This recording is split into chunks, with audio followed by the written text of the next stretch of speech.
அஸ்ஸலாமு அலைக்கும் வரஹ்மத்துல்லாஹி வபரகாத்துஹு. கணங்களா எப்படி இருக்கீங்க? நோன்பு வச்சுட்டு இருப்பீங்க. துவா செய்யுங்க. வலைக்கும் லெசன்ஸ்லாம் சலாம். படிக்க ஆரம்பிச்சு அல்ஹம்துலில்லாஹ். எப்படி இருக்கு? ஈஸியா இருக்கா? படிக்க ஆரம்பிச்சிட்டிங்களா? ம், கொஞ்சம் கொஞ்சம் படிக்க ஆரம்பிச்சிருக்கோம். ஓகே, அல்ஹம்துலில்லாஹ். என்ன டவுட்னாலும் கேளுங்க, சரியா? ஒரு நிறைய என்கிட்ட வந்து கொஷின் வந்து ஷார்ட் பண்ணி ஆம், இல்ல அட்லீஸ்ட் ஈஸி பண்ணி எல்லாம் கேட்குறாங்க நம்ம பிள்ளைங்க.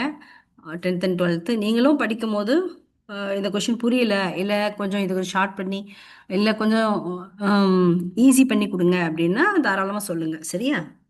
இன்ஷா அல்லாஹ். நான் டெய்லி தூங்க போறதுக்கு முன்னாடி நம்ம கூகுள் கிளாஸ் ஒரு தடவை ஓப்பன் பண்ணி பார்த்துட்டு தான் தூங்குவேன் டெய்லி. சரி, அதனால நீ கண்டிப்பாக போட்டிங்கன்னா நான் பார்ப்பேன். இது எக்ஸாம் டைம் டேபிள் வந்துருச்சா ஏசப்பா? இல்ல மேம், ஓகே ஓகே. சொல்லல சார், எதுவும் சொல்லல. சொல்லலாம், போனும் வந்திருக்காது. ஓகேம்மா. சரி, இப்போ கணினி அறிமுகம். இந்த ஒரு லெசன் தானே நடத்த சொன்னீங்க. சரி, நம்ம பார்க்கலாம். கணினி என்பது ஒரு மின்னணுவியல் இயந்திரம். இல்லைங்க, ஒரு நிமிஷம் ஃபேனை போட்டுக்கிறேன்.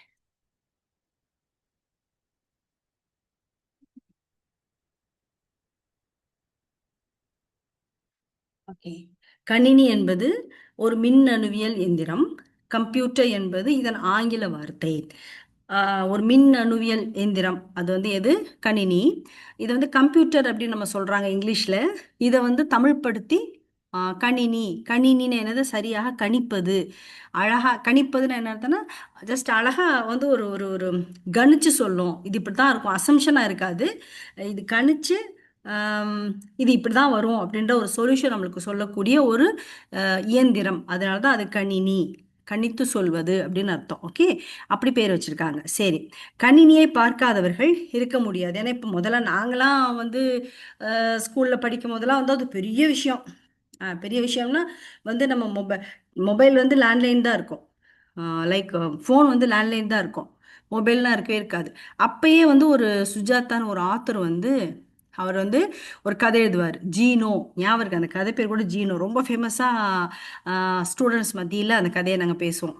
அப்போ வந்து அதில் எழுதியிருப்பார் அவர். ஒரு ரோபோட் மாதிரி வரும், வீட்டில் வந்து இந்த மாதிரி ஒரு சின்ன கையில் வந்து வச்சுட்டு இருப்பாங்க, பேசிகிட்டு இருப்பாங்க. தென் வீட்டுக்குள்ளே வந்தால் அவங்க வந்து அவங்கள்ட்ட யார் பேசுகிறாங்களோ அவங்களுடைய உருவம் ஸ்க்ரீனில் தெரியும் அப்படின்ற மாதிரியான வந்து ஒரு நாங்கள் அதை ஒரு பெரிய விஷயமா பார்த்தோம். ஏய், இப்படிலாம் இருக்குமா, ஆச்சரியமா இருக்குதுல்ல அப்படின்னு. பட் ஆனால் இது இப்போ நடைமுறையில் இப்போ இருக்கு.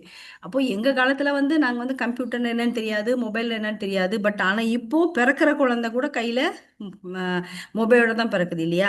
ஸோ கணினி இப்போ வந்து கம்ப்யூட்டர் பார்க்காதவங்க இருக்கவே முடியாது. கம்ப்யூட்டர் எந்த லெவலுக்கு வந்துச்சு? ஃபர்ஸ்ட் பெருசாக ரூம் தண்டி இருந்த கம்ப்யூட்டர் சின்னதாகி, அதுக்கப்புறம் சிபியு தனியாக பாக்ஸ் இருந்தாகி, அதுக்கப்புறம் லேப்டாப் ஆகி, இப்போ ஐபேட் ஆகி, என்னென்னமோ வந்து கடைசியில் மொபைலில் வந்து இப்போ கையில் வாட்ச் போட்டுறாங்க, அதுலேயுமே கம்ப்யூட்டர் ஜாயிண்ட் ஆயிருக்கு. ஸோ அப்படி அந்த அளவுக்கு ரொம்ப ஈஸியாக போச்சு. ஸோ பள்ளிகள், அலுவலகங்கள், உணவு விடுதிகள், மருத்துவமனைகள் போன்ற இடங்கள்ல கணினியை பார்த்திருப்பீர்கள். இப்போ ரயில்வே ஸ்டேஷனில் போய் ஆஹ், பார்த்தீங்கன்னா கூட, நார்மல் சும்மா சாதாரண ரோட்டோர மக்கள் கூட அந்த கணினியுடைய பயன்பாடு தெரிஞ்சவங்களா இருக்காங்க. அவங்களுக்கு அது பயன்படுத்த தெரியுது. சரியா? அந்த அளவுக்கு ரொம்ப காமனாக போச்சு. நாம் கொடுக்கும் கணக்கீடுகளை கணினி விரைவாக தீர்த்து கொடுக்கும். கணக்கீடுனா கணக்கு, நம்ம கவுண்டிங். இப்போ கால்குலேட்டர் பார்க்குறோம்ல, அது இல்லை சில கணக்கீடுகள், டெபிட் அண்ட் கிரெடிட். அந்த காலத்துலலாம் பார்த்தீங்கன்னா பிகாம் முடிச்சுட்டு, எம்காம் முடிச்சுட்டு, சிஏ முடிச்சுட்டு உட்காந்து பேங்க்லன்னா பார்த்தா அப்படி கட்டுக்கட்டா எக்ஸ்கியூஸ் மீ கட்டுக்கட்டா பேப்பர் தூக்கிட்டு வருவாங்க. நாங்களாம் சின்ன பிள்ளைல 10th படிக்கும் போதெல்லாம் வந்து கலெக்டர் ஆஃபீஸ்லாம் போனோம் அப்படின்னா ஏகப்பட்ட பேர் உட்காந்துருப்பாங்க. அவங்க டேபிள் முழுக்க வெறும் பேப்பராக தான் இருக்கும். அவ்வளோ உட்காந்து உட்காந்து வேலை பார்த்துட்டே இருப்பாங்க. இப்போ அந்த மாதிரிலாம் கிடையாது. ஸோ அப்போ எல்லா பேருமே டெபிட்டு, கிரெடிட்டு, அது இதுன்னு கணக்கு பண்ணிக்கிட்டே உட்காந்துருப்பாங்க. இப்போ அது இல்லை, ரொம்ப ஈஸியாக நம்ம வந்து கம்ப்யூட்டரில் சொன்னால் அதுவே நம்மளுக்கு வந்து என்ன ஆயிடுது, ஈஸியாகி கொடுத்துருது. ஸோ தற்போது கணினியினால் விலை அது மட்டும் இல்லாமல் முதல்ல வந்து ரொம்ப ஜாஸ்தியாக இருந்தது ஒரு லேப்டாப்போட விலை, ம், கம்ப்யூட்டர் விலை. இப்போ ரொம்ப கம்மியாயிடுச்சு அப்படின்னு சொல்றாங்க. ஸோ அதனால பயன்படுத்துவோரின் எண்ணிக்கையும் அதிகரித்து வருகிறது. இன்டர்நெட் எனப்படும் இணையம் வந்த பிறகு கணினி வீடுகளிலும் வந்து விட்டது. இன்டர்நெட் இல்லாமல் இருக்க முடியாது. நான் ஒரு ட்ரைனிங் போனேன் கண்ணுங்களா. அங்கே வந்து பார்த்தீங்கன்னா, எந்த காலேஜும் சொல்ல விரும்பலை நான்.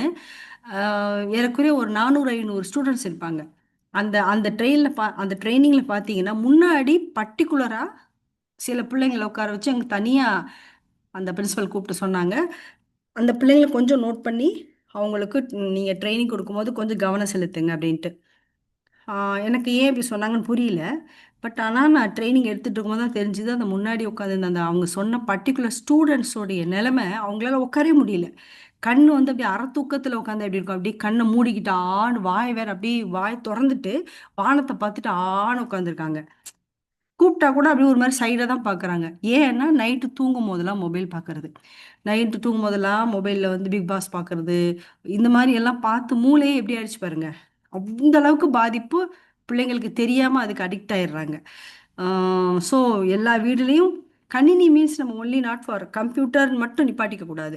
மொபைல்லையும் வந்துருச்சுல்ல, கணினி பயன்பாடு மொபைல்லையும் வந்துருச்சு. ஸோ மொபைலும் யூஸ் பண்ணிட்டு இருக்காங்க, அதுவும் இதோட சேர்த்து தான். ஸோ எதுவாக இருந்தாலும் சரி, அளவுக்கு மிஞ்சினால் அமிர்தம் நஞ்சு.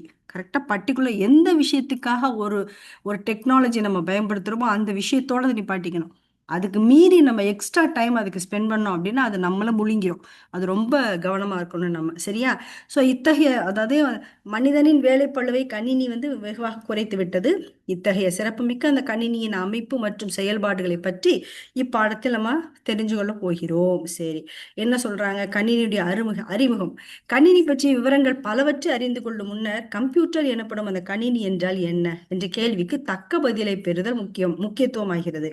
கம்ப்யூட்டர் என்பது ஒரு மின் அணுவியல் சுற்றில் பல்வேறு பாகங்களின் தொகுப்புகள் கொண்ட ஒரு இயந்திரம்.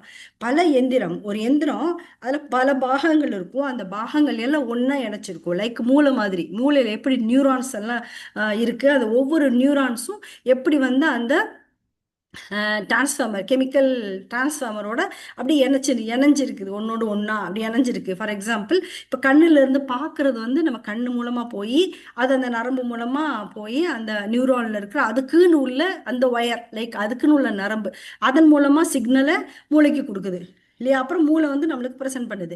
ஈவன் நான் பேசுகிறேன், நீங்கள் கேட்குறீங்க, அதுவுமே அதே மாதிரி காதில் போய் அது நியூரான்ஸில் போய் அது என்கோட் ஆகுது, சேவ் ஆகுது. அது அதுக்கப்புறம் போய் அதுக்கப்புறம் அது என்ன ஆகும், டிரான்ஸ்ஃபர் ஆகி நம்மளுக்கு அந்த விஷயத்த சொல்லுது, சரியா? இது மாதிரி தான் இந்த கம்ப்யூட்டருங்கிறது ஒரு எந்திரம். இது வந்து பல பாகங்கள், இது மாதிரி 5 சென்சஸ் எப்படி கனெக்டட் வித் ஒன் நியூரான்ஸ், மூளை அப்படின்ற மாதிரி இது வந்து எல்லாம் சில சில பாகங்கள் எல்லாமே சேர்ந்து ஒரு எந்திரமா இது செயல்படுது அப்படின்றாங்க. ஸோ இது உங்களுக்கு புரியும்னு நினைக்கிறேன். அப்போ பல பாகம் இருக்கு, அந்த பாகம் எல்லாம் எப்படி 5 சென்சஸ் மூளையோட கனெக்ட் பண்ணி நம்மளுக்கு விஷயத்த சொல்லுதோ, அது மாதிரி பல பாகங்கள் வந்து எல்லாம் ஒன்று சேர்ந்து ஒரு எந்திரமா இருந்து நம்மளுக்கு எக்ஸ்பிளைன் பண்ணுது. என்ன நம்ம சொல்றோமோ அதை செய்யுது, அவ்வளவுதான். அது எந்த கணக்கியல் மற்றும் தர்க்கவியலை செயல்பாடுகளை விரைவிலும் எளிதிலும் கையாள வல்லது.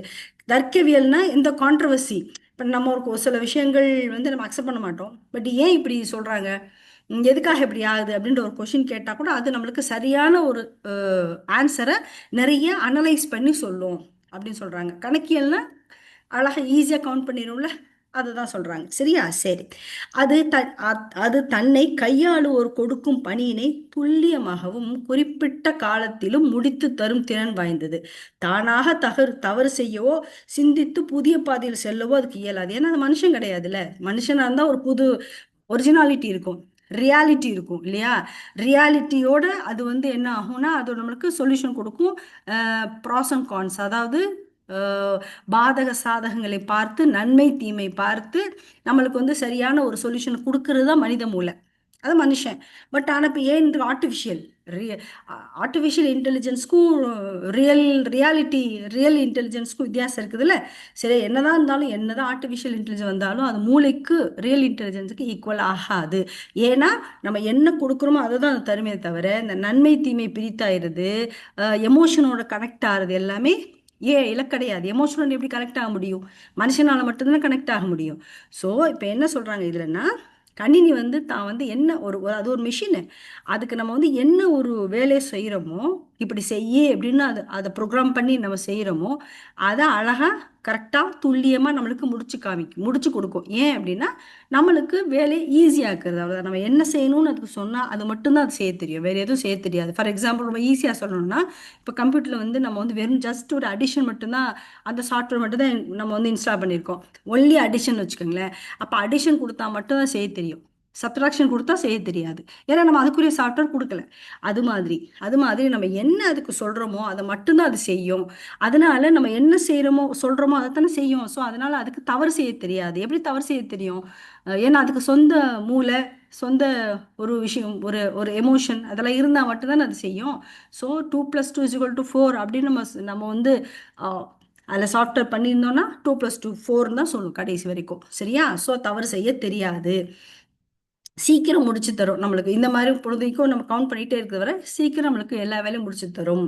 மனிதன் கொடுத்த தவறான விவரங்கள் அல்லது தவறான கட்டளைகளின் அடிப்படையில் விளைந்தனவாகவே இருக்கக்கூடும். ஒருவேளை கணினி வந்து ஒரு ஒரு ஒரு தப்பான ஒரு மெசேஜ் நமக்கு தருது, தப்பான ஒரு ரிசல்ட் தருது அப்படின்னா அது அதுட்டு பிரச்சனை கிடையாது. மனுஷன் அதுகிட்ட என்ன ப்ரோக்ராம் பண்ணியிருக்கானோ அவன்கிட்ட தான் பிரச்சனை. அவன் தான் தப்பா வந்து சொல்லியிருக்கான், அதுகிட்ட தப்பா அதுக்கு ஆன்சர் அது தருது. ஸோ கணினியுடைய தப்பு கிடையாதே தவிர மனுஷனுடைய தவறு தான் அப்படின்றாங்க. சரியா? சரி, இப்ப கணினி பத்தி புரிஞ்சாச்சு. கணினினா என்னன்னு தெரிஞ்சிருச்சு. கணினி லைக் லுக் மூளை மாதிரி செயல்படும். பட் ஆனா அது மூளையோட வேலையெல்லாம் செய்யாது. ஏன்னா ரொம்ப முக்கியமான பாயிண்ட், அதுக்கு எமோஷன் கிடையாது, நன்மை தீமை பிரிச்சறிய தெரியாது, ரொம்ப முக்கியம். இது இங்க இல்லை, இந்த பாயிண்ட்ஸ்ல இல்லை. பட் நான் உங்களுக்கு சொல்றேன். ஸோ இது வந்து என்னது, துல்லியமா தர்க்கவியலா துல்லியமா நம்மளுக்கு விஷயத்த நம்மளுக்கு எடுத்து கொடுக்கும். அதுதான் இதனுடைய வேலை. நம்ம என்ன வந்து அதுக்கு சொல்றோமோ அதைத்தான் அது செய்யும். சரியா? ஒரு எந்திரத்தோட பல பாகங்களுடைய இணைப்பு தான் கணினி. அவ்வளவுதான். அந்த 3 பாயிண்ட் இதுல இருக்கு, வேற ஒன்றும் இல்லை. சரி, கணினியின் சிறப்புகள். கணினியின் சிறப்புகள் என்ன? கணினி ஏன் பலராலும் விரும்பப்பட்டு பெரிதும் பயன்படுத்தப்பட்டு வருகிறது என்று வினவினால் அதன் காரணம் அதன் பல்வேறு சிறப்புகளாகும். அவை பற்றி இங்கு சுருக்கமாக பார்ப்போம். என்ன? ஃபர்ஸ்ட் வந்து வேகம். மனிதன் தானாகவே செய்து வந்த கணக்கீடுகளையும் தர்க்க செயல்பாடுகளையும் தான் கணினிகள் செய்து வருகின்றன. ஆனால் முக்கிய வேறுபாடு, மனிதனை ஒப்பிடும்போது கணினி அதிவேகமாக செயல்படுகிறது. என்ன வேகத்தில் என்று பார்ப்போமா? 1 மைக்ரோ செகண்ட் என்பது ஒரு வினாடியின் 10 லட்சத்தில் 1 பங்கு. 10 லட்சம் ஒரு வினாடியில 10 லட்சத்துல 1 பங்கு. அப்பாடி! 1 நானோ செகண்ட் என்பது ஒரு வினாடியில் 100 கோடியில் 1 பங்கு. இப்படி அது அவ்வளோ ஃபாஸ்டா செய்யுது. அவ்வளோ மைக்ரோ செகண்ட்ல, அவ்வளோ நானோ செகண்ட்ல வந்து வேகமா அந்த அந்த கணக்கு போடுது, அந்த வேலையை செய்யுதுன்றாங்க. மனுஷ மூளையோட ஒப்பிடும்போது இது அந்த அளவுக்கு ஃபாஸ்டா இருக்கு, வேகமா இருக்கு.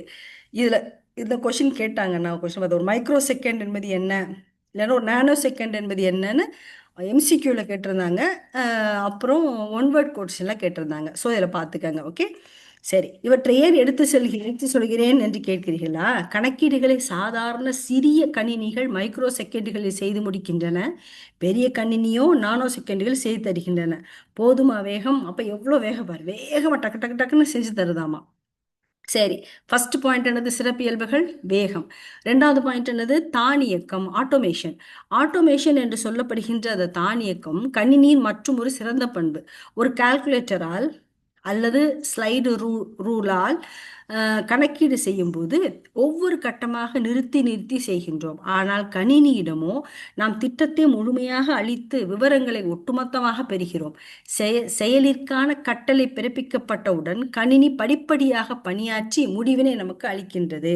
இடையே நாம் தலையிட்டு உத்தரவுகள் பிறப்பிக்க வேண்டியது இல்லை. இது என்ன சொல்றாங்கன்னா, கால்குலேட்டரா இருக்கட்டும், இல்ல ஸ்லைடு ரூலாம்ல, அது என்னது, ஸ்லைடு ரூல்ஸ். ஓகே, அப்ப அதுல நம்ம என்ன பண்ணோம்னா கணக்கு போடும் போது ஒன்னொன்னா போடுவோம்.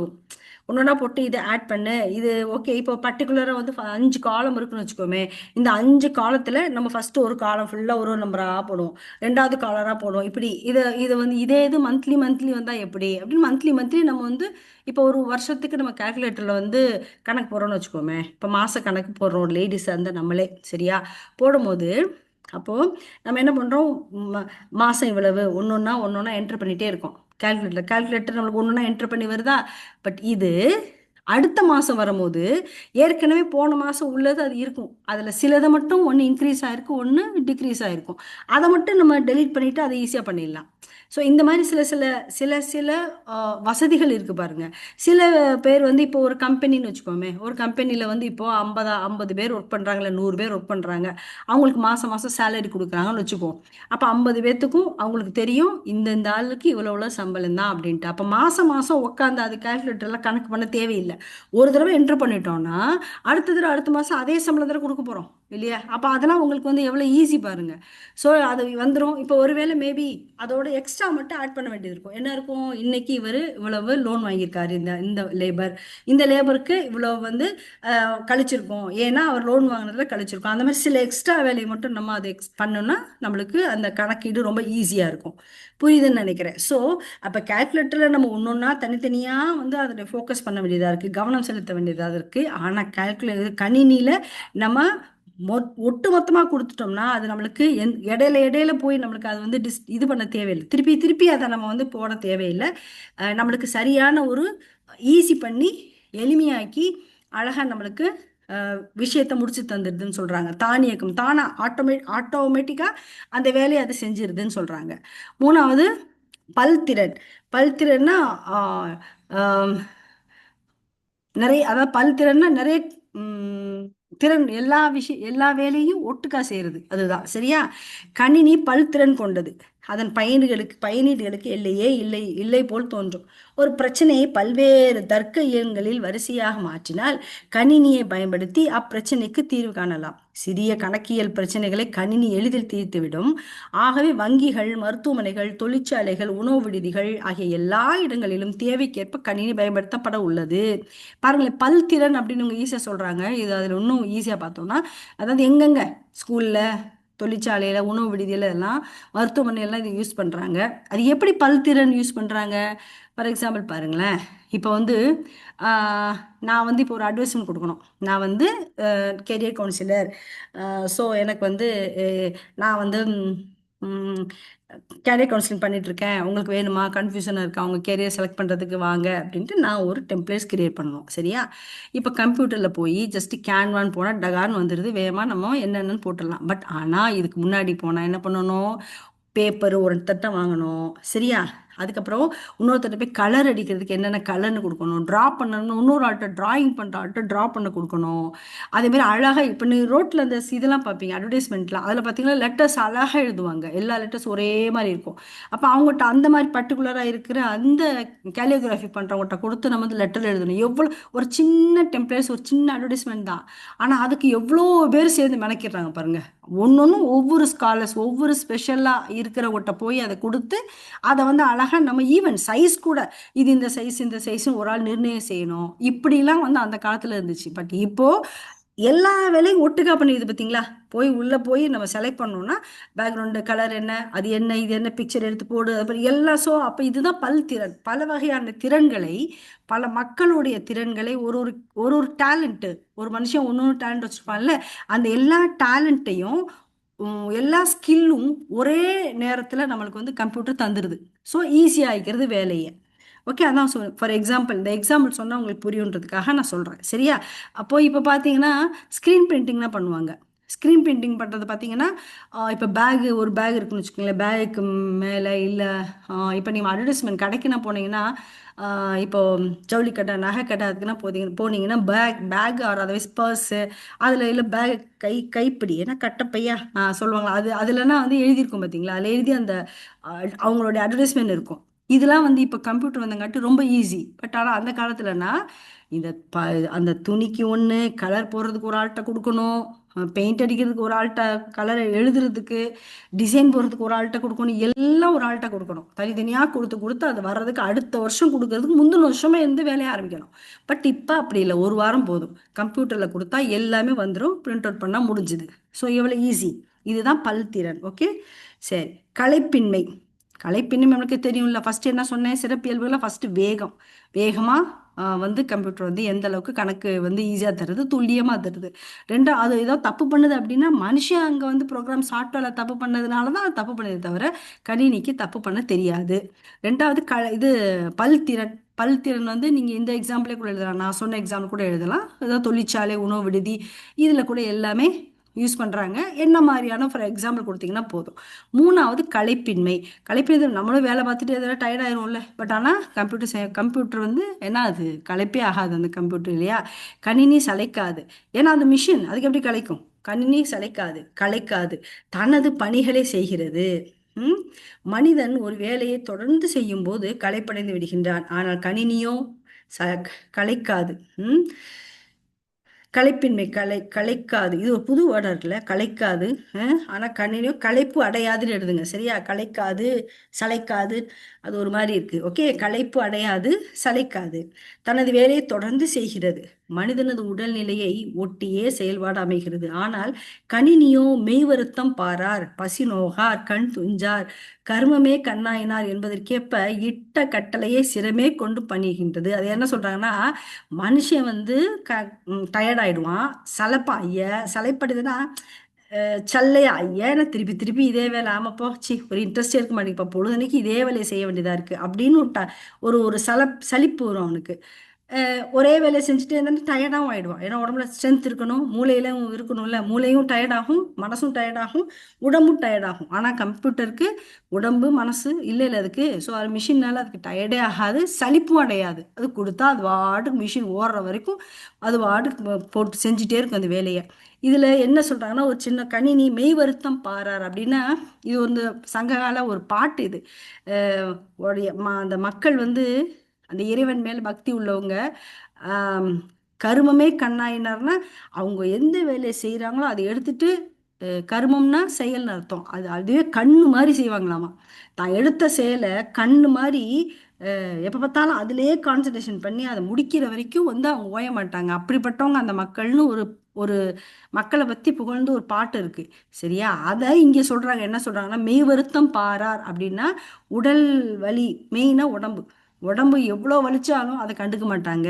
பசி நோகார், பசி எவ்வளோ வந்தாலும் அதை பசி வந்தால் பரவாயில்லன்னு அதை பற்றி பெரிய விஷயமா எடுத்துக்க மாட்டாங்க. போ அப்புறம் சாப்பிட்டுக்கலாம் அப்படின்ட்டு. கண் துஞ்சா, தூங்கவே மாட்டாங்களாம், கண்ணு முழிச்சு வேலை பார்த்துட்டே இருப்பாங்களாம். கருமமே கண்ணாயினார் அப்படின்னா அவங்க செஞ்ச வேலை மேலே அவங்க ரொம்ப அக்கறை, அதை செஞ்சு முடிக்கிற வரைக்கும் இந்த இந்த இந்த தாட் அவங்களுக்கு வராது. யாருக்கு? அந்த ஒரு சில மக்களுக்கு. எந்த மக்கள் அந்த ஒரு செயலை எடுத்துட்டாங்க அப்படின்னா அதை செஞ்சு முடிக்கிற வரைக்கும் அவங்களுக்கு உடம்பும் வலியும் வந்தாலும் கண்டுக்க மாட்டாங்களாமா, பசி வந்தாலும் கண்டுக்க மாட்டாங்களாமா, தூக்கம் வந்தாலும் கண்டுக்க மாட்டாங்க. அவங்க அப்படியே வேலை வேலை வேலைன்னு இருப்பாங்களாம். அப்படி இருக்கிற மக்கள்னு சொல்லுவாங்களே, அது மாதிரி கணினி இருக்கு. கணினிக்கு கணினிக்கு உடம்பு இருந்தால் தானே வலிக்கும் இல்லை? ஸோ அதனால அது வந்து எப்படி அந்த மக்கள் வந்து உழைக்கிறாங்கன்னு சொன்னாங்களோ அதுக்கு எக்ஸாம்பிள் அந்த கணினி தான் எப்போ பார்த்தாலும் உழைச்சிக்கிட்டே இருக்குது சலிக்காம அப்படிங்கிறாங்க, சரியா? ஸோ அதுக்கு என்ன சொல்கிறோமோ, கணினிக்கு வந்து எந்த வேலையை சொல்கிறோமோ அந்த வேலையை செஞ்சுட்டு சிறமேற்கொண்டு பணியாற்றுகிறதுனா அதை தலைமையில வச்சுக்கிட்டு வேலை பார்க்குதாமா, சரியா? அதாவது அது வேலையை ப்ராப்பராக கண்டினியூஸாக செஞ்சுக்கிட்டே இருக்குது இந்த கணினி, களைப்பு இல்லாமல். ஓகே, மூணாவது பாயிண்ட் களைப்பு, களைப்பின்மை. நாலாவது நம்பகமும் துல்லியமும். கணினி மிகவும் நம்பகமானது, துல்லியமாக விடைகளை தரவல்லது. மனிதன் மனிதன் என்னதான் இருந்தாலும் சில சில மிஸ்டேக்ஸ் இருக்கும். கவுண்டிங்கில், அடிஷனில், இல்லை ஒரு கலரிங் பண்ணுறோம் அப்படின்னா கூட அந்த கலரிங் சம்டைம்ஸ் முன்ன பின்ன ஆகும், கலர் தப்பாக கொடுக்கலாம். இந்த மாதிரி நிறைய மிஸ்டேக்ஸ் மனுஷங்க செய்யலாம். பட் ஆனால் கணினி வந்து அந்த இது செய்யவே செய்யாது. ஒரு நொடியில் பல லட்சம் பணிகளை செய்யும் கணினியோ ஒரு தவறும் செய்வதில்லை. அதன் சுட் அதன் அதன் சுற்று களைப்படைவதோ தோய்வோ மாறி இயங்குவதோ இல்லை. அதை சுற்றுனா அதை கணினியோட கனெக்ட் பண்ணிருக்கலாம், அந்த பார்ட்ஸ் இருக்குதுல்ல, அது வந்து டயர்டாகவும் ஆகாது, தேயவும் செய்யாதான், நம்ம சொன்னதுக்கு மாற எந்த வேலையும் செய்யாது. ஆகவே அது எந்த தவறும் செய்வதில்லை, சரியா? கண்ணி எந்த தவறும் செய்யாதானே, நம்ம என்ன சொல்கிறோமோ அதுதான் செய்ய போகுது. எந்த தவறும் செய்யவில்லை, செய்ய தெரியாது அதுக்கு, சரியா?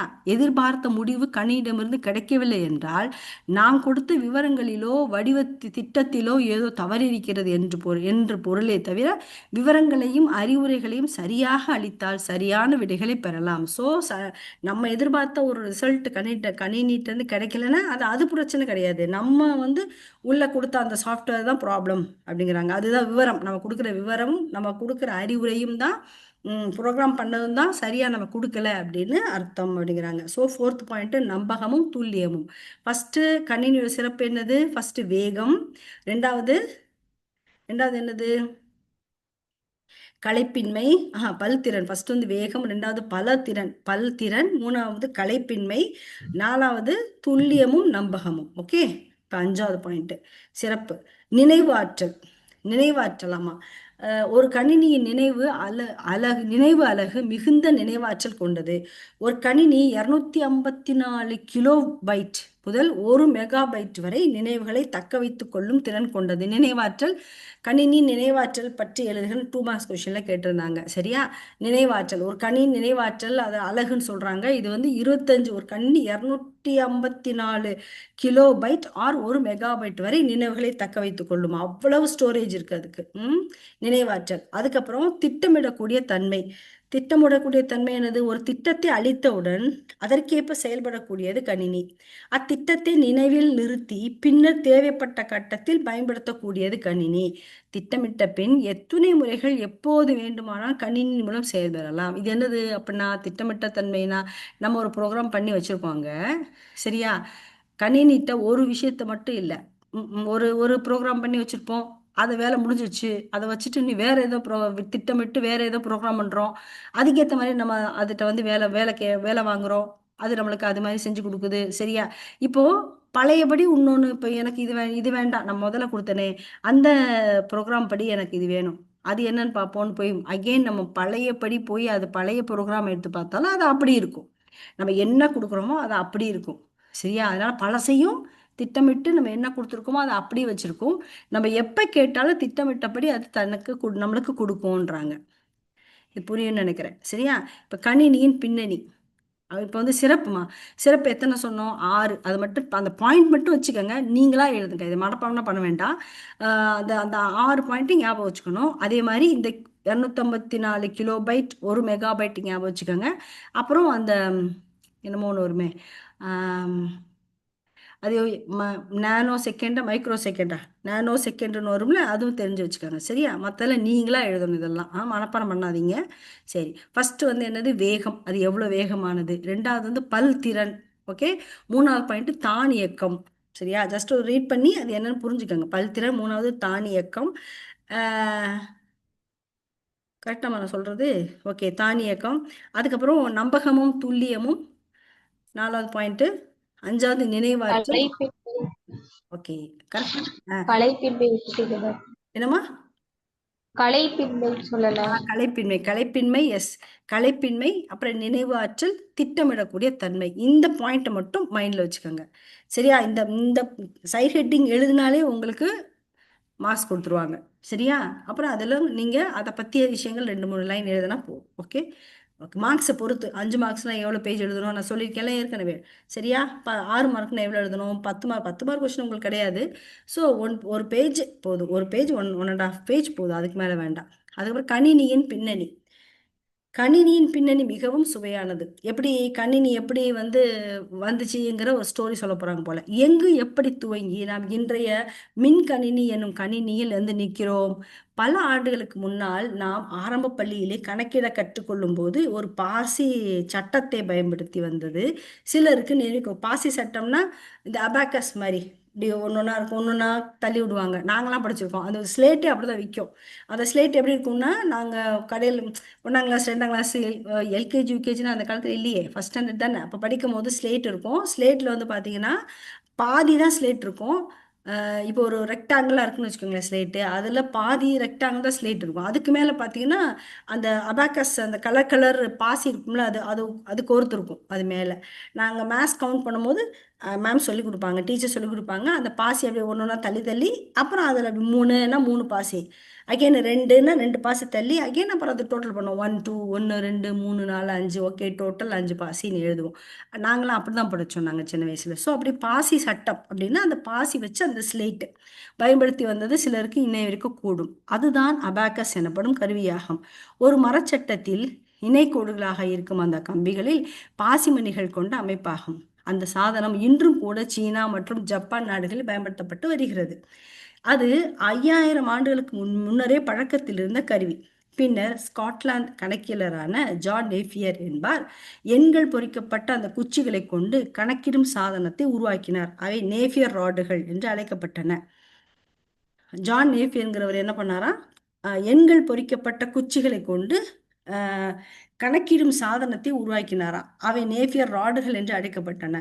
பின்னர் பிரான்ஸ் நாட்டு கணக்கீட்டாளரான பிளேக்ஸ் பாஸ்கல் என்பவர் 1642ஆம் ஆண்டு அரித்மேட்டிக் என்ஜின், அதாவது கணக்கு எந்திரம் அல்லது பாஸ்கலைன் என்னும் எந்திரவியல் கணக்கீட்டு கருவி ஒன்றை உருவாக்கினார். அதில் உள்ள பல்வேறு அம்சங்கள் இன்றைய எந்திரவியல் கணக்கீட்டு சாதனங்களிலும் உள்ளன. இது வந்து எப்படி வந்து கம்ப்யூட்டர் வந்து ஒன்று உருவாக்குறதுக்கு எதுல இருந்து வந்ததுன்னு சொல்லி சொல்றாங்க. ஃபர்ஸ்ட் என்ன சொல்றாங்கன்னா அபாக்கஸ் சொல்றாங்க. ரெண்டாவது ஜான் நேஃபியர், அவர் குச்சி, அந்த என்ன ராடு, நேஃபியர் ராடு பத்தி சொல்றாங்க. மூணாவது கணக்கு எந்திரம், அரித்மெட்டிக் என்ஜினாமா, சரியா. Plagues Pascal 1642. சரியா. இந்த இதெல்லாம் படிக்கணும்னா நீங்கள் இதை மனப்பாடம் பண்ணக்கூடாது. எனக்குங்களா, இது என்ன பண்ணணும்னா, இப்போ நான் சொன்ன மாதிரி .1 அபாக்கஸ், சரியா. அது என்ன சீனாவில் இருக்குது, சும்மா ஜஸ்ட் அந்த வேர்டு மட்டும் எழுதி வச்சுக்கணும். ரெண்டாவது ஜான் நேஃபியர், சரியா. கணக்கீடும் குச்சி, Napier rod, second point. Third Blaise Pascal 1642, அதுதான் கணக்கு எந்திரம், அரித்மெட்டிக் என்ஜின், சரியா. இந்த மாதிரி எழுதி வச்சிட்டிங்கன்னா உங்களுக்கு எக்ஸாம் போகிறதுக்கு முன்னாடி ரொம்ப ஈஸியாக இருக்கும். இன்னொரு விஷயம் சொல்லவா உங்களுக்கு, நீங்கள் படிக்கும்போது இப்படி படித்து நீங்கள் ஒரு நோட் புக்கில் சும்மா ஜஸ்ட் ஒரு பாயிண்ட்டாக எழுதி வச்சிட்டிங்கன்னு வச்சுக்கோங்க. இதில் ஒரு 5 பாயிண்ட் இருக்குன்னு வச்சுக்கோங்களேன். ஆறாவது வயசு முதல்ல சொன்னேன்ல, கணினியின் சிறப்பியல்புகள்னு ஒரு 6 பாயிண்ட்டு. அந்த 6 பாயிண்ட்டை கணினி சிறப்பியல்புகள் அப்படின்னு கேட்டாங்கன்னா, நீ கணினியின் சிறப்பியல்புகள் அப்படின்னு போட்டு வேகமாக, அது வேகம், அப்புறம் அதோடைய பேராகிராஃப், ரெண்டாவது என்ன பாயிண்ட், பல்திறன், அதை பற்றி ஒரு 4, இப்படியே எழுதுனதுக்கு விட நீங்கள் அந்த 6 பாயிண்ட் படிச்சிங்க தெரியுமா. ஃபர்ஸ்ட் அந்த 1 2 3 4 5 6 அந்த 6 பாயிண்ட்டை எழுதிடணும். எழுதிட்டு அதுக்கப்புறம் அதை பற்றி விளக்கம் எழுதணும். அதுக்கப்புறம் வேகம், இதை எழுதினாலே, அந்த 6 பாயிண்ட் எழுதினாலே உங்களுக்கு மேக்ஸிமம் 80% பீப்புள்ஸ் மார்க்ஸ் போட்டுருவாங்க ஃபுல்லாக. அதே மாதிரியே இங்கே கணினியின் பின்னணி அப்படிங்கும்போது நான் சொன்ன மாதிரி இப்போது ஒரு டாட் வச்சு அதில் வந்து அபாக்கஸ், அப்புறம் நான் சொன்ன அந்த சீனா, ஜப்பான். ரெண்டாவது ஜான் நேஃபியர், ஒரு சின்ன டாட் வச்சு ரெண்டாவது பாயிண்ட்டு ஜான் நேஃபியர், அது என்னது நேஃபியர் ராடுகள். மூணாவது பிளேக்ஸ் பாஸ்கல் 1642 கணக்கு இயந்திரம், அதாவது அரித்மெட்டிக் என்ஜின். இதை ஃபஸ்ட்டு இந்த மாதிரி உள்ளதை ஒரு ஒரு ஒரு ஒரு என்ன சொல்கிறது, மேப் மாதிரி ஜஸ்ட் 1 2 3 4ன்னு அதை கொடுத்துட்டு அதுக்கப்புறம் நீங்கள் எழுதுனீங்கன்னு வச்சுக்கோங்களேன், ஓ இந்த பொண்ணுக்கு எல்லாமே தெரிஞ்சிருக்கு, இது எல்லாம் படிச்சிருக்குன்னு பின்னாடி இருக்கிறத வாசிக்க கூட மாட்டாங்க சில பேர். அப்படி ஃபுல்லாக டக்குன்னு மார்க் போட்டுருவாங்க. இதுதான்ப்பா ப்ரெசன்டேஷன். நம்ம எப்படி வந்து மார்க் நம்ம வாங்குறதுக்குரிய இதெல்லாம் ஈஸி வழி, சரியா. சரி, அந்த மாதிரி நீங்கள் ப்ரெசென்ட் பண்ணுங்க. ஓகே. இப்போ ஃபோர்த் பாயிண்ட், 1694 லீப்னிஸ் என்னும் ஜெர்மன் நாட்டு கணக்கியலாளர் ஸ்டெப்ரக்னர் என்னும் கருவியை உருவாக்கினாராம். அது என்ன ஸ்டெப்ரக்னர்? அதனால் கூட்டவும் கழிக்கவும் பெருக்கவும் வகுக்கவும் இயன்றதோடு வர்க்க மூலங்களையும் காணவும் முடியும். வர்க்க மூலம் என்ன தெரியுமா உங்களுக்கு? ஸ்கொயர், 2 ஸ்கொயர் 4 ஸ்கொயர் அடி கேட்போம்ல, ஸ்கொயர், அதுதான் வர்க்க மூலம். அதையும் அழகாக அது வந்து கணக்கிட்டு கொடுக்கும். எது? ஸ்டெப் ரெக்னர் அப்படிங்கிறது. யார் அவர்? ஜெர்மன் நாட்டு லீப்னிஸ்ங்கிறவர். சரி, நெக்ஸ்ட் 1801 ஜோசப் மேரி ஜாக்வர்ட் என்பார் தரையின் இயக்க வரிசையினை கட்டுப்படுத்துவதற்கு துளை அட்டைகள் பயன்படுத்தும் நுட்பத்தினை புகுத்தினார். இன்றைய நுட்பத்திற்கு அது ஒரு முன்னோடி. 1822 சார்லஸ் பாபேஜ் என்பார் டிஃப்ரெண்ட் என்ஜின் என்னும் கரெக்டாக நான் சொல்கிறது நான் எஸ் டிஃப்ரெண்ட் என்ஜின் என்னும் எந்திரத்தினை வடிவமைத்தார். கடல் பயணம் போன்றதற்கான அட்டவணையை உருவாக்க தேவையான எளிய கணக்கீடுகளை அதனால் செய்ய முடிந்தது. ரஷ்ய அறிஞர் செமிஷ் நெவ் அவர்களும் அதே போன்ற எந்திரத்தை அமைத்தார்.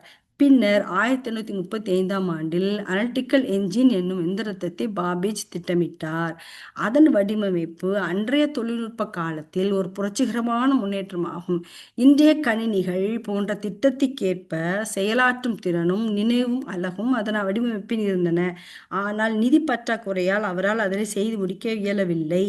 இது வரைக்கும் என்ன சொல்கிறாங்க, இப்போ என்ன தோணும் அப்படின்னா, இதெல்லாம் கரெக்டு, பட் ஆனால் இதெல்லாம் ஞாபகம் வச்சுக்க முடியுமா, இதெல்லாம் சொல்லணுமா அப்படிங்கும்போது சில பாயிண்ட்ஸ் மறந்து போச்சுன்னு வச்சுக்கோங்க.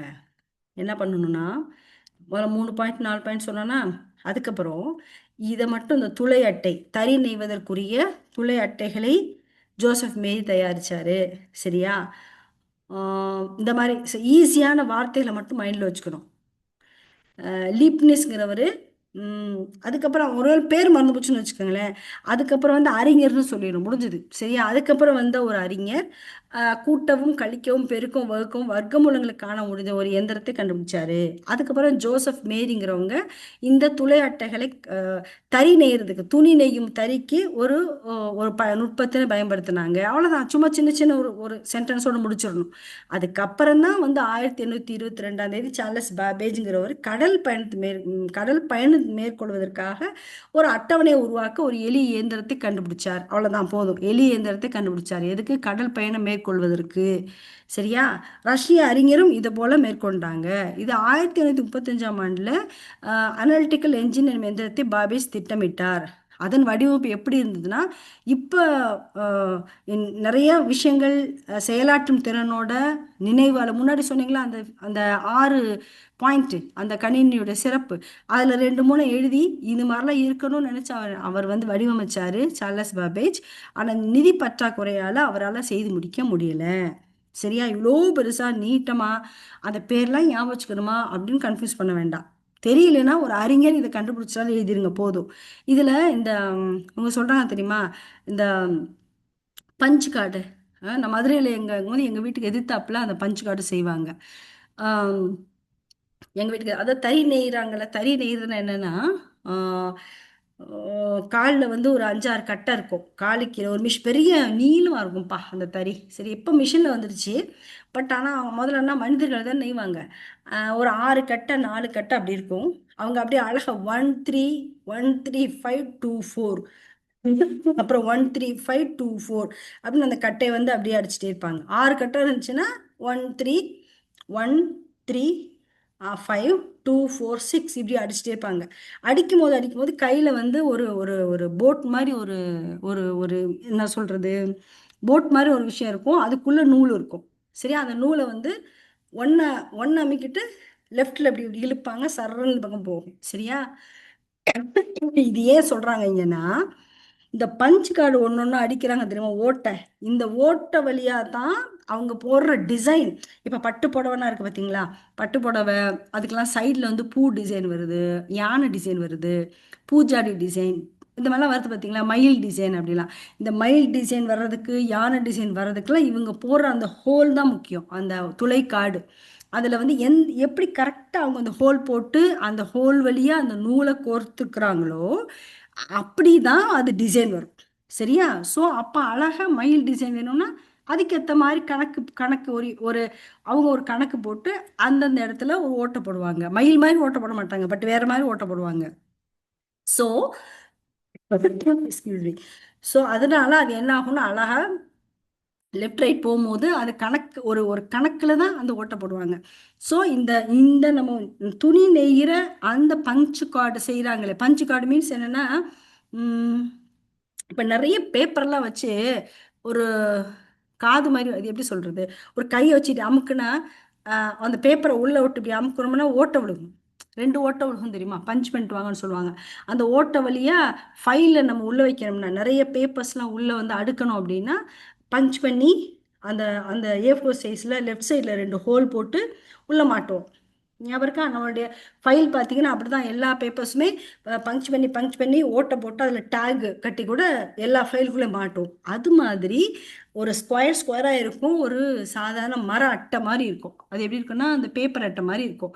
அதில் வந்து பங்க்சு கார்டு மீன்ஸ் அந்த அந்த டிசைன் வச்சு ஒரு அமுக்குனாங்கன்னா அதில் ஃபுல்லாக அந்த ஹோல் அப்படியே விட்டு பங்க்சு கார்டு மாதிரி பேப்பராக ரவுண்ட் ரவுண்டாக பேப்பர்லாம் கீழே விழுகும்ல, அங்கே ஒரு ஓட்டை விழுகும்ல, அது மாதிரி இந்த கட்டையில் ஓட்டை விழுந்து அது ஷேப் கிடைக்கும்.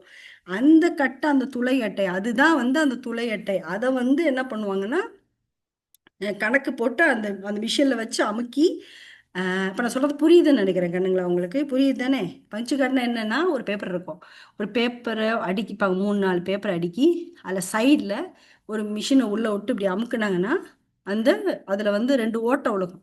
அந்த 2 ஓட்டை வழியாக நூலை புரியுது. விட்டு, புரியுதுல, அதில் கட்டுவாங்க அந்த இதில் ஃபைலில்.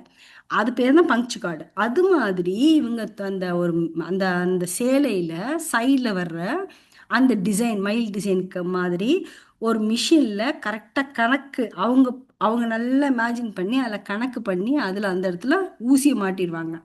மாட்டி அந்த பங்க்சு கார்டை ரெக்டாங்கிள் இருக்கிற ஒரு அட்டை அட்டை மாதிரி இருக்குன்னு வச்சுக்கோங்களேன். அதில் வச்சு இப்படி அமுக்கணும்னா அந்த அட்டை வந்து பங்கு கார்டு மாதிரி நிறைய ஓட்டை ஓட்டையாக விழுகும். அவங்க எவ்வளோ ஊசி அங்கே மாட்டியிருக்காங்களோ அதுக்கேற்ற மாதிரி அந்த ஓட்டை என்ன அந்த ஓட்டை உள்ள அந்த கார்டு துளை அட்டை இருக்கு பத்தியா, அந்த துளை அட்டையை தறியில தறி மீன்ஸ் அந்த துணி நெய்கிற அந்த ஒரு என்ன சொல்றது மிஷின் இருக்கும், அதில் வந்து இவங்க மாட்டி இது நெய்வாங்க. அப்படி நெஞ்சாங்கன்னா அது வந்து மயில் மாதிரியோ பூ மாதிரியோ ஆப்பிள் மாதிரியோ உழுகும். சரியா? அப்போ அவங்க பாருங்களேன், ஒரு டிசைன் வேணும் அப்படின்னா அந்த டிசைனுக்கு எங்கெங்க ஓட்டை போட்டா அந்த ஓட்டை வழியா இந்தந்த கலர் நூல் போனா இப்படி அழகா டிசைன் வரும்னு அவங்க ஒரு கணக்கு போடுறாங்க பார்த்தீங்களா? அதுதான் இதுதான் வந்து இந்த கம்ப்யூட்டர் உருவாகிறதுக்கு பேசிக்கான ஒரு முயற்சி. சரியா? இதுல இருந்து நமக்கு தெரியுதுன்றாங்க. ஓகே. ஸோ இப்படி ஸ்டெப் பை ஸ்டெப்பா இந்த கணினி வந்து வந்தது. அதாவது அடுத்த ஸ்டெப்புக்கு. அப்போ ஃபர்ஸ்ட்லேருந்து எங்க வச்சு அபாக்கஸ்லேருந்து வருது. அபாக்கஸ்லேருந்து ஒரு ஒன்றா முன்னேறி முன்னேறி முன்னேறி அடுத்த லெவல் அடுத்த லெவல் அடுத்த லெவல்னு போய் கடைசியில் பேபேஜ் ஒரு வழியாக கண்டுபிடிச்சிட்டாரு. சரியா? எங்க இருக்கு? இவைதான் முற்கால கணக்கீட்டு எந்திரங்கள். இந்திய கணினிகள் பின்னர் அமெரிக்கா போன்ற மேலை நாடுகளிலும் ரஷ்யா போன்ற சோசியலிச நாடுகளிலும் உருப்பெற்று வளர்ச்சி பெற்றன. ஹோவர்ட் ஐக்கின் என்பவர் 1844 வடிவமைக்கப்பட்ட மார்க் ஒன் கம்ப்யூட்டர் ஆட்டோமேட்டிக் கீச் சீக்வன்ஸ் ஆட்டோமேட்டிக் சீக்வன்ஸ் கண்ட்ரோலோடு கால்குலேட்டர் எனப்பட்டது. அது மின் மற்றும் எந்திரவியல் செயல்பாடுகளை கொண்டது. 50 அடி நீளம். அப்பா, அந்த அந்த கால்குலேட்டர் பாருங்க எவ்வளோ பெருசாக இருந்திருக்குது. 50 அடி நீளம், 8 அடி உயரம் கொண்டது. 7 லட்சம் நகரும் பாகங்களும் 800 கிலோமீட்டர் மின் இணைப்பும் கொண்டது. அவ்வளோ பெரிய கால்குலேட்டர் மாதிரி செஞ்சிருக்காரு யாரு? ஹோவர்ட் ஐக்கின். முதல் மின்னணுவியல் கணினி 1947 அமைக்கப்பட்டது. இது எனியாக் என்று அழைக்கப்பட்டது. Electronic numerical inter integrator and calculator என்பது சுருக்கமே எனியாக். இதில் 18,000 வால்வுகளும் 70,000 ரெசிஸ்டர்களும் 10,000 கெப்பாசிட்டர்களும் 7,500 சுவிட்ச்களும் அப்புறம் என்னது இடம்பெற்றன. அதன் எடை 30 டன், கொள்ளளவு 15,000 சதுர அடி. இது வந்து மேக்சிமம் கேட்க மாட்டாங்கம்மா. சரி, இவ்வளோ கஷ்டமெல்லாம் கேட்க மாட்டாங்க. மேபி பேசேஜ் கொடுத்து கேட்கறதுல இந்த பார்ட் வரலாம். சரியா? பேசேஜ் கொடுப்பாங்கல்ல, பேசேஜ் கொடுத்து கேட்பாங்கல்ல, அதில் வேணால் அந்த கணினி லெசன் வரலாம். ஓகே. 15,000 சதுர அடி. ஒரு வினாடியில் 10 இலக்க எண்களை 5,000 முறை கூட்ட வல்லது.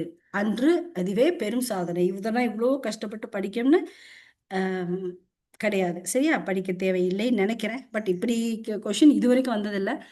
நான் பார்த்த அளவுக்கு கணினி வந்து பெரும்பாலும் பேசேஜில் தான் வந்திருக்கு. 2 மார்க் கொஷினில் தான் சின்ன சின்ன கொஷின் வந்திருக்கு.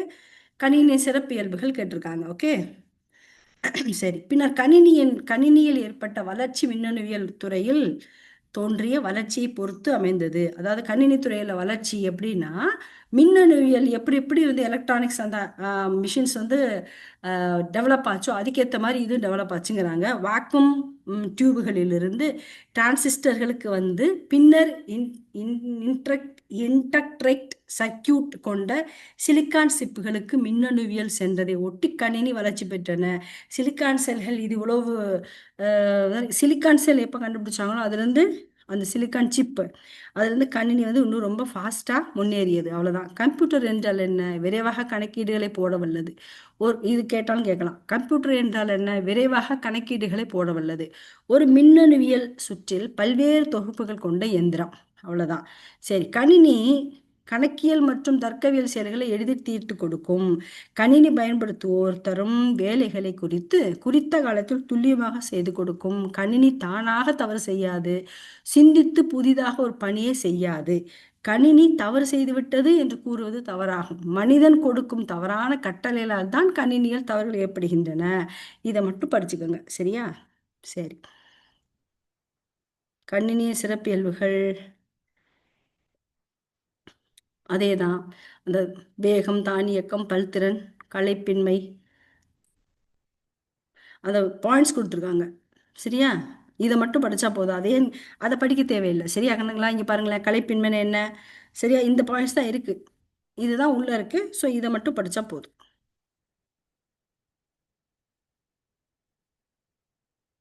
சரியா தவறா? சிறிய கணினிகள் மைக்ரோ செகண்ட் வேகத்தில் இருக்கின்றன. இதெல்லாம் சரியா தவறா பார்த்துக்கங்க. கணினி பின்னணி வேற ஒன்றும் இல்லை. கண்ணி பின்னாடி சும்மா ஜஸ்ட் ரீட் பண்ணிக்கோங்க போதும். இந்த கலைச்சொற்கள் கண்டிப்பாக வரும். Internet, automation, versatility, versatility, punched card, capacitor. வேற என்ன கண்ணுங்களா இதில்? அவ்வளோதானே இந்த லெசன். ஓகே, வேற என்ன நீங்கள் படிக்கத்தான் வேணும்.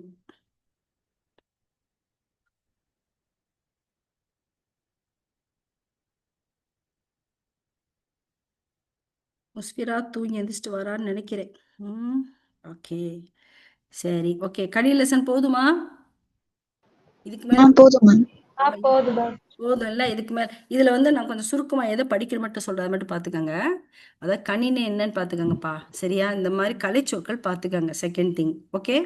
மூணாவது நானோ செகண்ட் என்ன, அதை செகண்ட்னா என்ன சொன்னேன்ல அது. அப்புறம் வந்து இன்னொன்று ஏதோ ஒன்று சொன்னேனே, ஒரு இது ஒரு கொஷின் கேட்டிருந்தாங்கன்னு கூட சொன்னேன்னு நான்.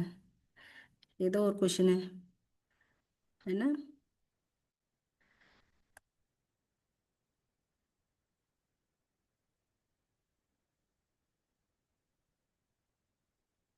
இந்த நினைவாற்றல்.